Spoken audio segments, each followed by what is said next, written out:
வணக்கம். நான் டாக்டர் தீபிகா. இன்றைக்கி நம்ம என்ன டாபிக் பார்க்க போகிறோம்னா முடக்குவாதம். அது ருமட்டாய்டு ஆர்த்தைட்டிஸ் அப்படின்னு சொல்லுவோம். அப்படின்னா என்ன கம்ப்ளைண்ட்ஸ் அப்படின்னு பார்த்தா, இது ஒரு ரொம்ப நாள் இருக்க ஒரு ஆட்டோ இம்யூன் டிசீஸ் அப்படின்னு சொல்லுவோம். ஆட்டோ இம்யூன் டிசீஸ் அப்படின்னா என்னன்னு பார்த்தோம்னா, நம்ம பாடியில் இருக்க ஓன் செல்லே நம்ம செல்லையே அழிக்கிறது தான் இந்த ஆட்டோ இம்யூன் டிசீஸ்.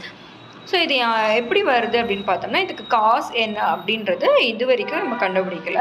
மேபி ஜெனட்டிக்காக அவங்க ஃபேமிலியில் யாருக்காவது இருந்திருக்கலாம். அது அப்படியே நம்ம ட்ரான்ஸ்ஃபர் ஆகுறது. அப்படி இல்லைன்னா ரொம்ப ஸ்ட்ரெஸ் ஓவராக அவங்க மனசுக்குள்ளாரே ரொம்ப ஸ்ட்ரெஸ் ஆகிட்டுருப்பாங்க. அது வெளியே எக்ஸ்ப்ரெஸ் பண்ண முடியாமல் அந்த மாதிரி இருக்கவங்களுக்குலாம் இது காமனாக வருது. காமனாக இது ஃபீமேல்ஸ்க்கு தான் அஃபெக்ட் ஆகுது ரொம்ப அதிகமாக.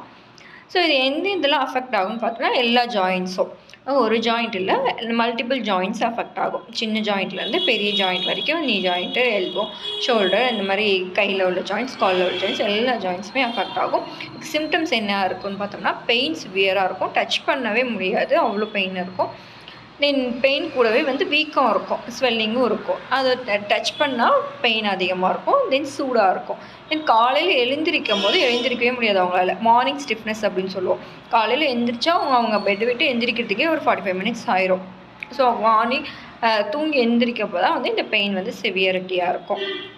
ஸோ இந்த மாதிரி சிம்டம்ஸ்லாம் இருக்குது அப்படின்னா கண்டிப்பாக போய் சிஆர்பி அப்படின்னு ஒரு இன்ஃப்ளமேஷன் இருக்கா அவங்களுக்கு அப்படின்னு போய் செக் பண்ணிக்கோங்க. உங்கள் டாக்டரை கன்சல்ட் பண்ணுங்கள்.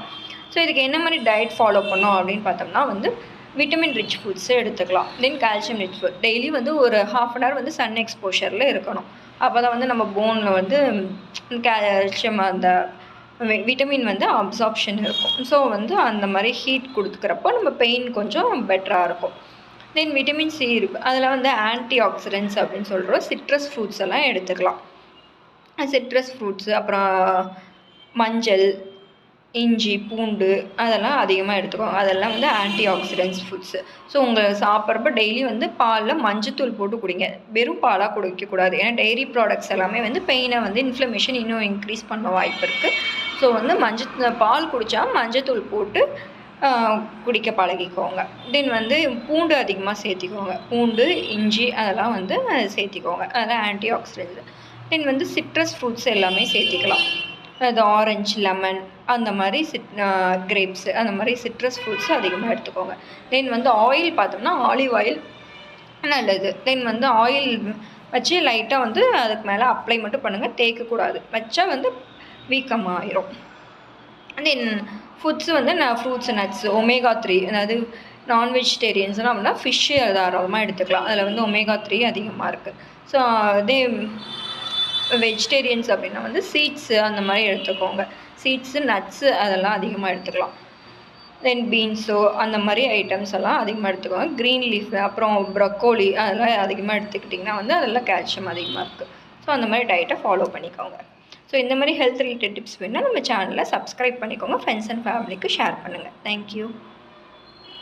இந்த முடக்குவாதத்துக்கு ட்ரீட்மெண்ட்னு பார்த்தோம்னா ஹோமியோபதியில் இருக்கா அப்படின்னு பார்த்தா கான்ஸ்டியூஷன் மெடிசன் தான். உங்களுக்கு நான் எப்பயும் சொல்கிற மாதிரி உங்களோட சிம்டம்ஸ் என்னவோ, உங்களுக்கு எதனால இது வந்துச்சு அப்படின்னு நம்ம கண்டுபிடிக்கணும் இல்லையா. ஜெனட்டிக்காக ஒரு சிலருக்கு ஜெனட்டிக் இல்லாமலாம் கூட இருக்கலாம். இது ஒரு காஸ் ஹார்ஸ் ஃபேக்டர் தெரியாது நமக்கு. ஸோ அவங்கள நம்மளோட டீட்டெயிலாக ஹிஸ்ட்ரி எடுத்துகிட்டு அவங்களுக்கு எதனால் அவங்க அஃபெக்ட் ஆகிருக்காங்க அப்படின்னு பார்ப்போம். பார்த்துட்டு அதுக்கான மைண்ட் ரிலேட்டட் ட்ரீட்மெண்ட்டு தான் போத் கொடுப்போம். நம்ம ஃபிசிக்கல் பெயினுக்கும் சேர்த்து அவங்களோட மனசுக்கும் சேர்த்து தான் நம்ம மெடிசன் கொடுப்போம். அப்படி ட்ரீட்மெண்ட் கொடுக்குறப்ப தான் இது கம்ப்ளீட்டாக சரியாகும். Okay, thank you.